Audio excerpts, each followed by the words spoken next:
Cloud? Well, ever since then, I've wanted to make a sequel. So this is the return of Grumpy Cloud. So I've never drawn anything at all anime style before, so I'm actually a little bit nervous. But I've been watching lots of Dragon Ball Z clips to get animation ideas. I don't know how many days this will take me. I'm really hoping that I could do it within 2 to 3 weeks, maybe. I'm also doing full color, so that's going to mean a lot of markers and lots of refill ink. So I've been prepared to go empty my wallet at the art store. I planned out this flipbook as a series of shots, so it's like a little short film.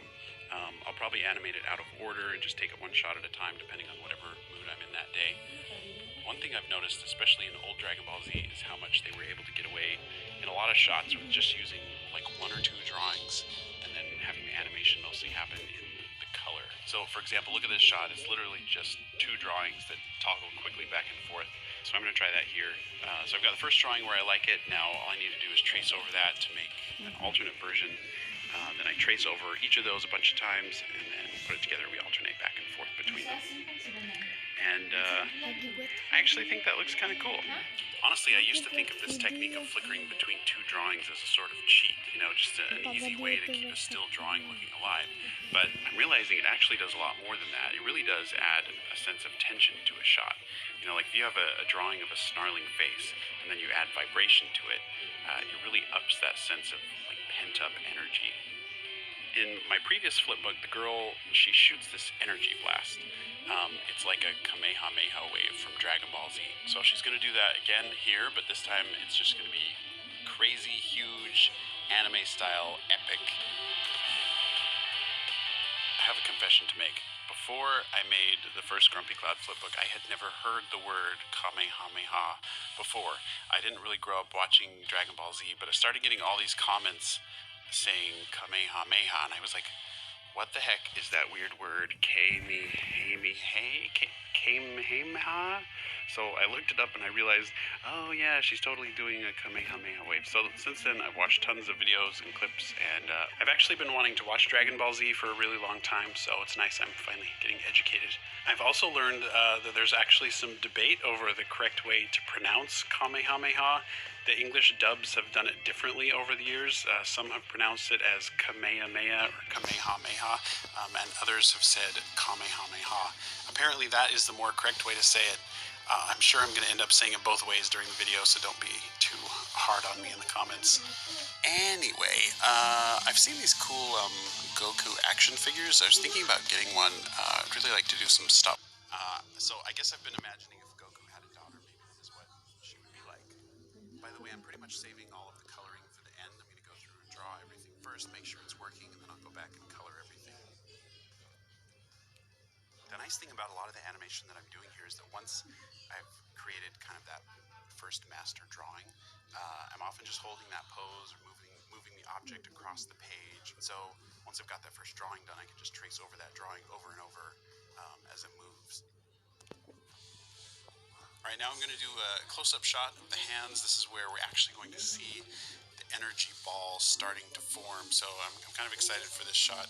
I personally think drawing hands, just in general, is very challenging. It really helps to look at references when you draw hands, especially when you're going for something realistic looking. And you know, I've been trying to keep things at least somewhat simple looking, so it doesn't take me 500 years to trace each page. But you know, I know some pages are just, no matter what, they're just going to take a long time. Okay, so here you'll see I've stopped drawing the hand temporarily, and I'm just focusing on drawing the energy ball. It's still the same shot, but what I'm doing,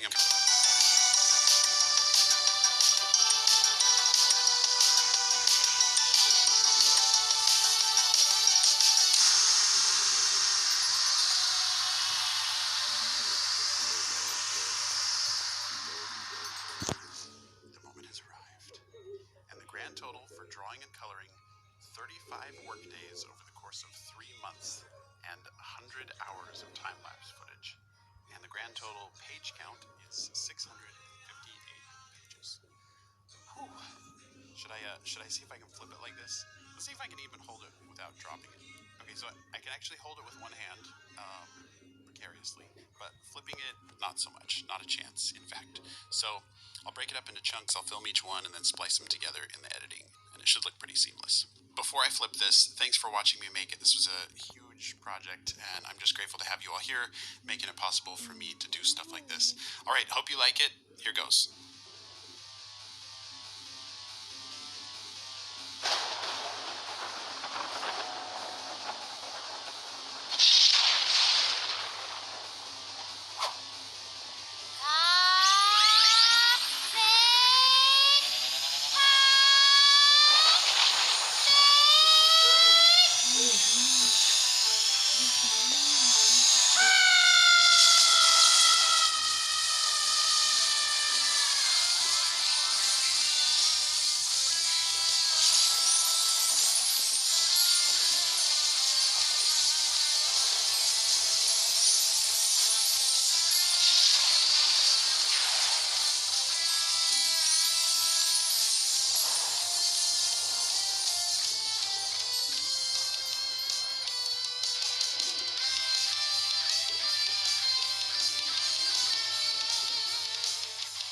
I want to thank today's sponsor, ExpressVPN.